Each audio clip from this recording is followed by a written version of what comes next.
사사기 강해를 시작하면서 사사기에는 사이클이 있다는 것을 말씀드렸습니다. 범죄, 심판, 회개, 구원, 그리고 나면 또 범죄, 심판, 회개, 구원, 그렇게 사이클을 그리면서 반복된다는 것을 말씀을 드렸습니다. 기억을 하시죠? 그런데 한 가지 특징은 그 사이클이 반복되면서 암흑의 도가 점점 더 깊어진다는 것입니다. 사사기 2장 19절에 그 사사가 죽은 후에는 그들이 돌이켜 그들의 조상들보다 더욱 타락하여, 갈수록 타락의 정도가 심해집니다. 그러니까 심판의 강도도 세져서 외적의 이 압제가 더 가혹해집니다. 그런데 백성들의 회개는 갈수록 얄팍해지고 사사들의 구원도 점점 약해집니다. 어둠은 깊어지는데 빛은 갈수록 희미해지는 것입니다. 기드온에게서 그것이 드러납니다. 앞선 사사들의 경우에는 그들이 통치하는 동안에는 문제가 없었습니다.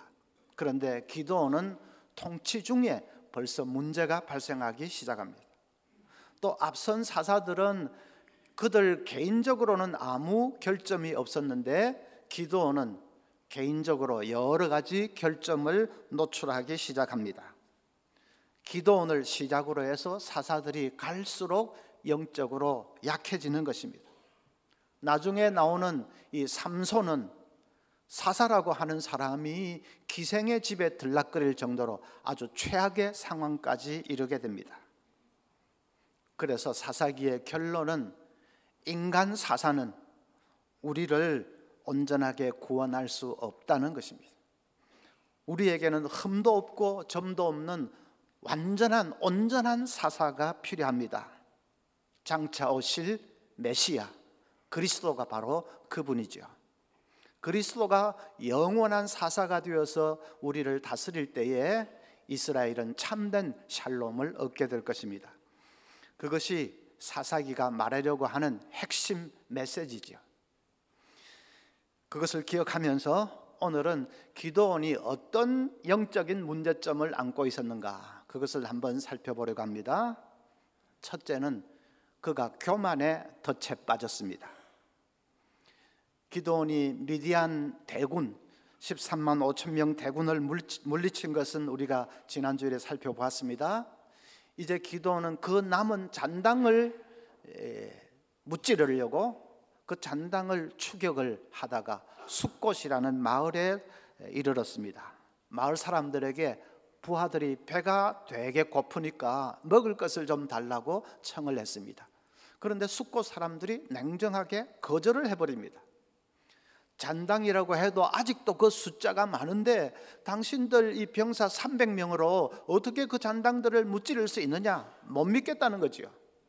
만약에 잔당을 다 소탕하지 못하면 다음에 그 잔당이 우리 마을에 쳐들어와서 기드온의 군사들을 도와주었다는 그 이유로 우리를 죽이든지 그렇게 할 텐데, 복수할 것이 뻔한데, 그래서 못 도와주겠다는 것입니다. 기드온이 화가 머리끝까지 치밀어서 내가 다음에 승리하고 돌아올 때 너희들부터 살을 찢어버릴 것이라고 그렇게 분통을 터뜨립니다. 분우엘 마을에 가서 또 먹을 것을 달라고 했는데 똑같은 이유로 거절을 당합니다. 기드온이 분통을 터뜨리면서 내가 오늘 당한 이 수모를 내가 되갚아 줄 것이라고 그렇게 그냥 화를 냈습니다. 제가 시간 관계상 이 성경 구절을 일일이 찾아보지는 않고 지금 설명만 하는데, 그러면 여러분은 어떻게 해야 되겠습니까? 어떻게 해야 되겠습니까?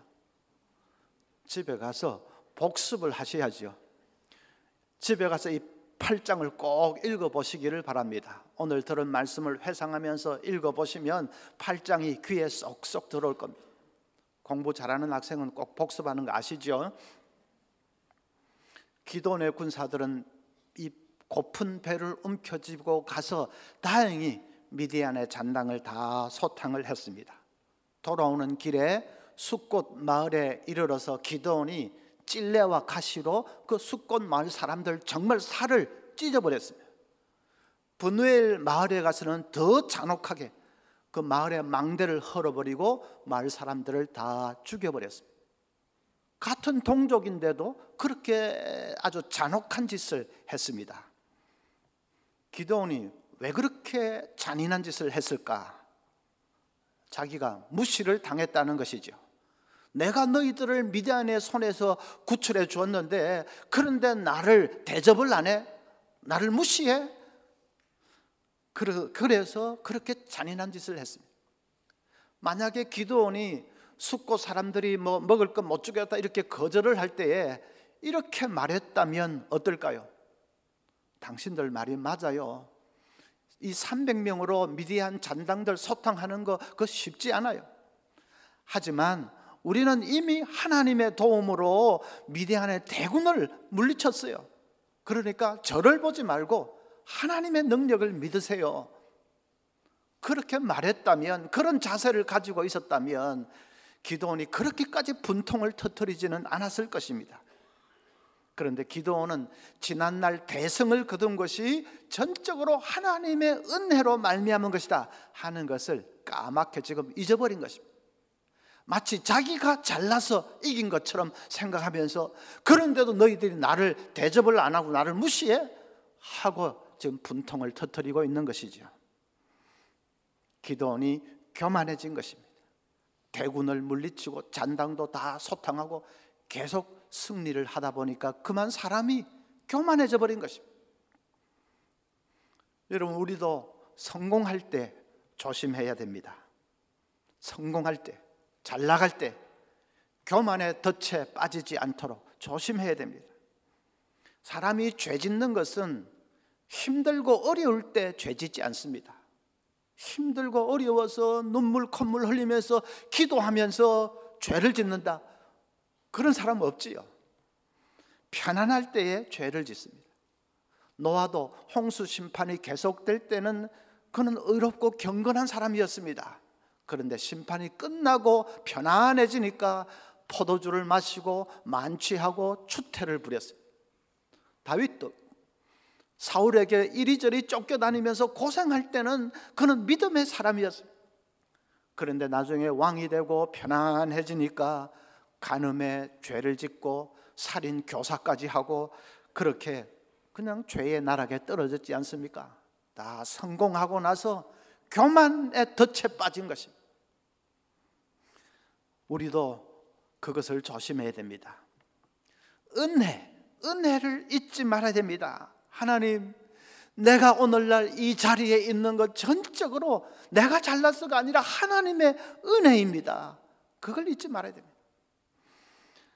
하나님이 축복의 손을 거두시면 지금 이 성공도 한순간에 날아갈 수 있습니다. 그걸 잊지 말고, 그래서 더 겸손하게 엎드릴 수 있어야 됩니다. 경영학의 대가인 짐 콜린스는 거대 기업도 한순간에 몰락할 수 있다, 그렇게 경고를 하면서 그 몰락하는 첫 번째 이유로 성공에서 오는 자만을 들었습니다. 두 번째는 성장욕에 빠진 과도한 욕심. 그러니까 기업이나 개인이나 다 마찬가지인 것입니다. 교만과 자만의 덫에 빠지면 망하는 것은 시간 문제입니다. 아무리 큰 성공, 아무리 거대 기업, 망하는 것은 시간 문제입니다. 김양재 목사님 교회에서는 이 수험생들을 격려하기 위해서 머그컵을 하나씩 선물을 주는데 그 머그컵에 이렇게 조그만 이런 글귀가 새겨져 있습니다. 붙으면 회개하고 떨어지면 감사하라. 붙으면 감사하고 떨어지면 회개하라가 아닙니다. 그 반대.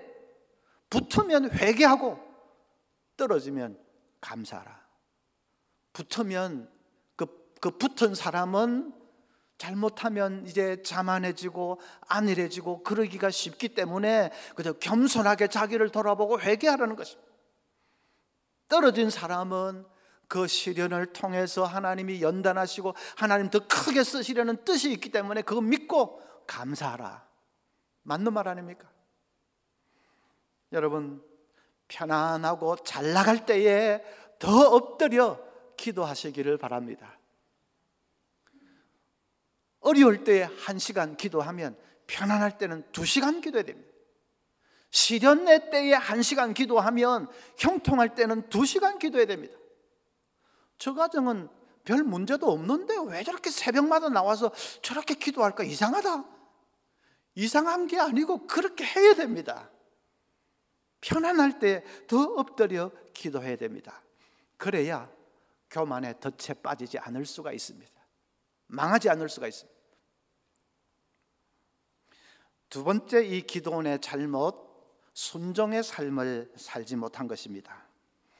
기드온이 이제 미디안 대군을 격파하고 잔당도 소탕하고 이스라엘을 완전히 구출해냈습니다. 그러니까 백성들이 몰려와서 우리의 왕이 되어주소서 하고 간청을 합니다. 당신뿐 아니라 당신의 아들과 당신의 손자까지 대대로 우리의 왕이 되어주소서. 기드온이 이렇게 대답을 합니다. 23절에 기드온이 그들에게 이르되 내가 너희를 다스리지 아니하겠고 나의 아들도 너희를 다스리지 아니할 것이요 여호와께서 너희를 다스리시리라 하니라. 완전 100점이죠. 정답이죠. 하나님이 우리 왕이신데 인간 왕이 무슨 필요가 있느냐. 완전 정답을 말했습니다.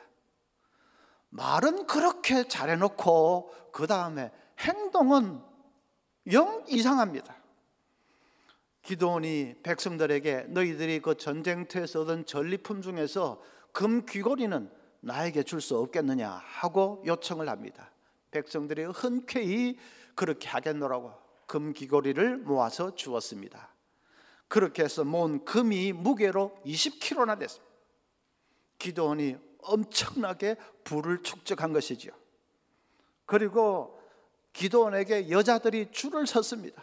기드온이 부인이 얼마나 많은지 그 부인들에게서 낳은 자식이 아들만 70명이 됐습니다. 고대 사회에서 처첩을 많이 거느리는 것은 귀족들이나 왕이 하는 짓입니다. 기드온이 왕처럼 행세하기를 시작하는 것입니다. 헤럴드 램이 쓴 징기스칸이라는 책을 보면 몽골 제국이 어떻게 그 큰 중국을 500년 넘게 지배할 수 있었는가, 그 이유를 분석한 것이 있습니다. 몽골의 지도자들은, 통치자들은 전쟁에서 승리하고 나면 반드시 다시 사막으로 돌아가서 장막에서 살았다고 합니다. 엄청난 부를 누릴 수 있고 화롭게 살 수 있는데도 그거 다 내려놓고 다시 고비 사막으로 가서 텐트를 치고 산 것입니다. 그렇게 통치자들이 썩지 않았기 때문에 그 몽골 제국이 그 거대한 중국을 500년 넘게 오래 지배할 수 있었다라고 말을 했습니다. 기드온은 지금 몽골의 이 통치자들하고는 정반대로 행동하고 있죠. 기드온의 아들 중에 한 사람 이름이 아비멜렉입니다. 이 아비멜렉이라는 이름은 그 다음에 9장에서 아주 중요해집니다. 아들 이름이 아비멜렉인데 그 아비멜렉 이름의 뜻이 내 아버지는 왕이다 하는 뜻입니다. 아비 하는 말은 나의 아버지 하는 말이고 멜렉은 왕. 그래서 아비멜렉은 내 아버지는 왕이다 하는 뜻입니다. 자기 아들 이름을 내 아버지는 왕이다 이렇게 지어놓으면 그 무슨 말입니까? 부자 아빠가 되는 법, 부자 아빠가 되는 법. 아들 이름을 부자라고 지으면 됩니다. 진짜 그 일본 선교사 중에 이름 부자인 선교사님이 계십니다. 백성들로부터 재물도 긁어 모으고 처첩도 많이 거느리고 자식 이름은 그냥 내 아버지는 왕이다 이렇게까지 지어놓고 기드온이 완전 왕 행세를 하는 것입니다. 백성들이 왕이 되어달라고 할 때는 하나님이 왕이신데 무슨 왕이 필요하냐, 말은 그렇게 해놓고는 실제로는 이제 왕처럼 행동을 하고 있습니다. 말 따로 행동 따로 완전 따로 놀고 있어요. 그는 머리로는 다 알고 있습니다. 하나님이 우리를 다스려야 된다. 인간이 아니라 하나님이 우리를 다스려야 된다. 그거 알고 있습니다. 나는 백성들을 섬겨야 된다. 다 알고 있습니다. 머리로는 알고 있는데 행동이 따라가지를 않습니다. 전혀 딴판입니다. 우리도 그렇게 되지 않도록 조심해야 됩니다. 말 따로 행동 따로, 머리로는 다 알면서 몸은 하나도 따라가지를 못하고 그렇게 되지 않도록. 왜 그렇게 됩니까? 순종의 훈련이 되어 있지 않기 때문이죠. 한 말씀 한 말씀 붙들고 순종하는 그 순종의 훈련이 되어 있지 않기 때문에 그렇게 됩니다.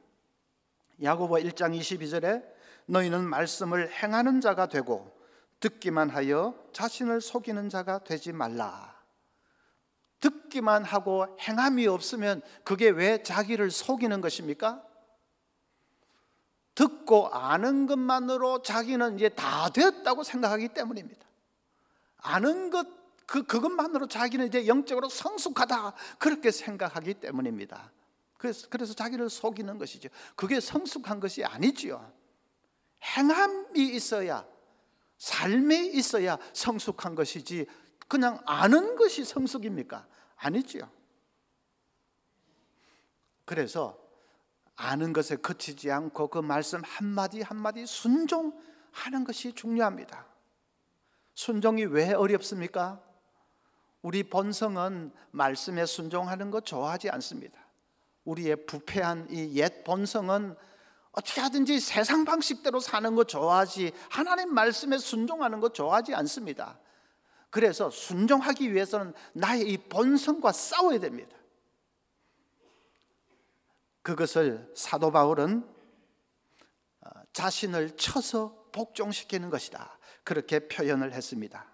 순종하기 위해서는 이 말씀대로 살기를 좋아하지 않는 이 내 본성, 내 자신을 쳐서 복종시키는 자신과의 싸움이 있어야 됩니다. 그것이 쉽지 않기 때문에 그래서 순종하는 것이 쉽지가 않지요.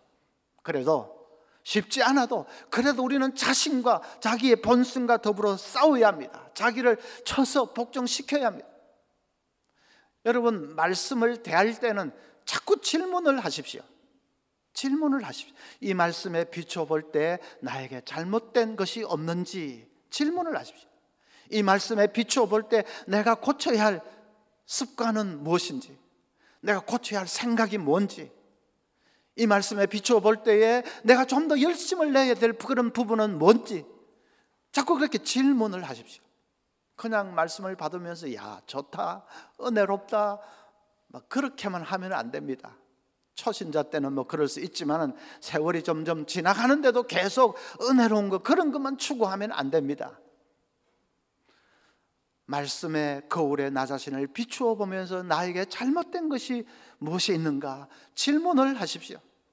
그리고 그 잘못된 것이 깨달아지면 이제 나 자신을 쳐서 복종을 시키는 것입니다. 말씀과 좀 동떨어져 있는 그 부분을 쳐서 죽이고 복종을 시키고 그렇게 자신과 싸우는 것입니다. 그럴 때 순종이 이루어집니다.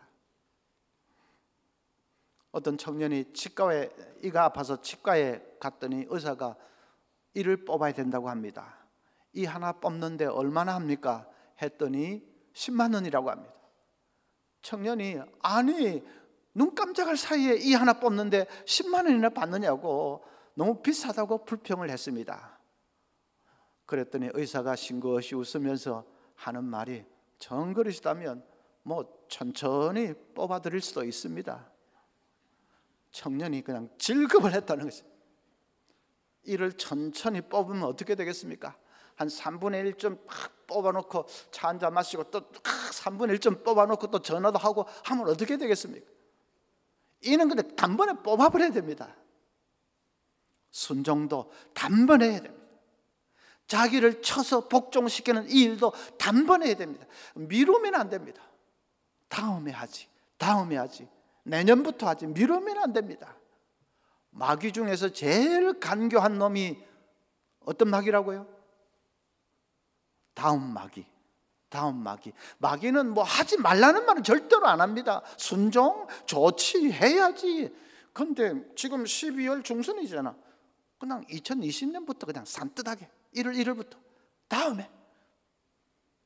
그래서 그 말에 솔깃하면 그건 순종 100% 실패할 수밖에 없어.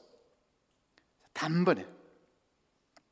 지난 주일에 예배 마치고 엘리베이터 앞에서 어떤 부부와 마주쳤습니다. 어디 가세요? 했더니 11층 기도실에 갑니다. 기도할 일이 있으세요? 했더니 오늘 목사님 말씀 듣고 힘 얻어서 딸내미 위해서 기도하러 갑니다. 지난주일 말씀, 전능하신 하나님, 우리를 세밀하게 인도하시는 하나님, 그 말씀 듣고 중3짜리 딸내미 위해서 걱정만 하고 있을 게 아니라 기도해야 되겠다. 그래서 예배 마치고 바로 기도실로 뛰어 올라가는 것입니다. 즉각 순종. 얼마나 귀합니까?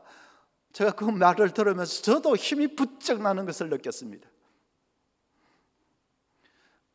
저명한 신학자 J.I. 패크는 우리가 늘 자신을 쳐서 복종시키면서 순종의 삶을 사는 그것을 아래로 자라는 삶이라고 불렀습니다. 아래로 자라는 삶. 모든 세상 동식물이나 모든 게 다 위로 자라지 않습니까? 그러나 우리 천국 백성은 아래로 자라야 된다. 늘 말씀으로 자기를 비추어 보면서 질문하면서 뭐가 잘못된 것은 없는지 그렇게 질문하면서 그 부분을 쳐서 복종시키고 더 낮아지고 더 낮아지고 하는 것이 아래로 자라는 삶입니다. 그렇게 아래로 자랄 때 진정으로 위로 자랄 수 있는 것이죠. 여러분, 이 순종의 거룩한 싸움을 잘 싸울 수 있기를 바랍니다. 세 번째는 기도원의 잘못, 삶의 목적이 잘못되었습니다. 27절에 보면 기도원이 그 금으로 에봇 하나를 만들어 자기의 성읍 오브라에 두었더니 온 이스라엘이 그것을 음란하게 위함으로 그것이 기도원과 그의 집에 올무가 되니라. 기도원이 백성들에게서 긁어모은 금으로 에봇을 만들었습니다. 에봇은 대제사장이 하나님께 제사 지낼 때 입는 옷입니다. 이렇게 앞 뒷면으로 해서 조끼처럼 이렇게 걸쳐 입는 옷입니다. 대제사장이 하나님 앞에 나아가서 하나님과 교통할 때 입는 옷입니다. 그러니까 에봇은 하나님의 임재와 또 하나님과의 그 교통을 상징하는 거룩한 옷입니다. 기도원이 금으로 그 에봇을 완전히 만들어 가지고 그것을 자기가 사는 성읍 오브라에 버젓하게 전시를 해놓은 것입니다. 그러니까 백성들이 전부 오브라에 와서 머리를 조아립니다. 그 당시에 하나님을 예배하는 성막은 실로에 있었습니다. 그래서 하나님을 배우려면 실로로 가야 됩니다.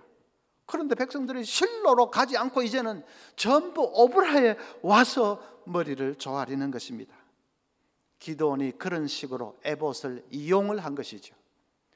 자기의 지위와 자기의 통치권을 더 강화하기 위해서 하나님을 이용을 하고 있는 것입니다. 그 삶의 목적이 완전히 잘못되었습니다. 하나님이 영광을 위해서 사는 것이 아니라 자기의 그 통치권을 강화하기 위해서, 말하자면 세상 욕망을 위해서 하나님을 이용을 하고 있는 것입니다. 그의 삶의 목적이 완전히 잘못되었습니다. 기도원에게는 말하자면 성공의 철학이 분명하지 못했던 것입니다. 나에게 왜 성공이 필요한가? 내가 성공하면 어떻게 살아야 되는가? 뭘 위해서 살 것인가? 그런 어떤 자기의 소신과 철학이 없었던 것입니다. 그러니까 그게 분명하지 않으니까 성공하고 나서 사람이 더 잘못되어 버렸습니다. 차라리 성공 안 하면 좋았을 만큼 잘못되어 버렸어요. 성경에 성공하고 나서도 잘못되지 않은 사람이 한 사람 등장합니다. 요셉이지요. 요셉이 잘못되지 않은 이유, 그에게 성공의 철학이 분명했습니다. 성공은 섬김을 위해서 있는 것이다. 그게 분명했습니다. 그래서 요셉은 애굽의 총리 대신이 되고 나서 이제 그 자기의 소신과 철학대로 섬기는 삶을 열심히 삽니다. 기근에 굶주리는 그 백성들 살려내기 위해서 자기의 전부를 쏟아 부었습니다. 그러니까 요셉이 잘못될 수가 없는 것이죠. 기도원에게는 그런 것이 없었습니다. 그러니까 기껏 한다는 짓이 막 금 에봇이나 만들고 그러고 있습니다. 우리 교회 어떤 집사님은 몇 년 전에 사업이 너무 어려웠습니다. 어느 나라에 설비를 하고 투자를 하고 했는데 그 나라가 그냥 대금도 주지 않고 오리발을 내밀어 버리는 것입니다. 이전에 공산주의 국가였으니까, 그러니까 그런 말도 안 되는 짓도 하는 모양입니다. 나라가 그렇게 완전히 내몰라라 오리발을 내미니까 집사님 사업이 너무너무 힘들어졌습니다. 완전히 밑바닥까지 추락을 했습니다. 그 절망적인 상황을 당해서 집사님이 죽음을 생각한 것도 한두 번이 아니었다고 합니다. 그 점에 저를 찾아오셨는데, 그래서 집사님 구하세요. 하나님께 구하세요. 그 길밖에는 없습니다. 간곡하게 말씀드렸습니다. 11층 기도실에 안내도 해드렸습니다. 그런데 그 집사님 지난주 주간에 저를 찾아와서 목사님 사업이 완전히 회복이 됐습니다. 기쁜 소식을 전해주었습니다. 그 나라 이 재판과 관련된 그게 다 이제 정리가 되어서 그 나라로부터 이제 이 투자한 그 금액도 다 회수를 하게 되었고, 그뿐만 아니라 이제 지속적으로 수익마저 이제 나기 시작을 했다는 것입니다. 그 오리발 내밀 그때를 생각하면 정말 기적 같은 일이 일어났어요. 그뿐만 아니라 자기가 하는 다른 업종들도 더 이제 길이 열리고 더 확장이 되고, 일본으로부터 이 협력 제안도 들어오고, 그래서 자기가 보기에 완전히 흐름을 탄 것 같습니다. 그렇게 기쁜 소식을 전해 주었습니다. 그 어려웠던 때가 생각이 나서 불과 몇 년 전인데 제가 정말 꿈만 같았습니다. 더 감사한 것은 그 다음 말이었습니다. 목사님, 제 지분은 10% 이상은 더 늘리지 않으려고 합니다. 10%만 해도 충분합니다. 나머지는 사회에 환원하려고 합니다. 특히 한국 교회가 바로 되기 위해서는 교역자들 역할이 중요하다고 생각합니다. 그래서 좋은 교역자를 양성하는 일에 헌신하고 싶습니다. 그 말씀을 하는데 제가 정말 안도가 됐습니다. 그 어려웠던 시절 잊지 않고 하나님 앞에 더 낮아져서 더 겸손하게 행하려고 하는 그 믿음을 보면서 안도가 됐습니다. 그리고 성공의 철학을 분명히 해서 섬기는 삶을 살겠습니다. 그게 분명한 것을 보면서 정말 안도가 되고 감사했습니다. 성공보다 더 중요한 것은 성공의 철학입니다. 성공하면 어떻게 살겠다고 하는 삶의 그 목표가 분명해지는 것입니다. 그게 분명하지 않으면 차라리 성공하지 않는 것이 좋습니다. 금에봇이나 만들고 할 것밖에 성공하지 않는 것이 좋습니다. 오늘 말씀 초점이 무엇입니까? 편안할 때 더 엎드려 기도해야 합니다. 교만의 덫에 빠지지 않도록 편안하고 잘 나갈 때 더 엎드려 기도할 수 있기를 바랍니다. 말 따로 행동 따로가 되지 않도록 순종하는 삶을 살 수 있기를 바랍니다. 늘 말씀에 자신을 비추어 보면서 질문하면서, 그래서 자신을 쳐서 복종시키는 그 순종의 삶을 살 수 있기를 바랍니다. 섬기며 살겠습니다. 그 삶의 목표가 분명해야 됩니다. 하나님 나라를 위해서, 이웃을 위해서, 복음을 위해서 헌신하며 섬기며 살겠습니다. 그걸 분명히 하시기를 바랍니다.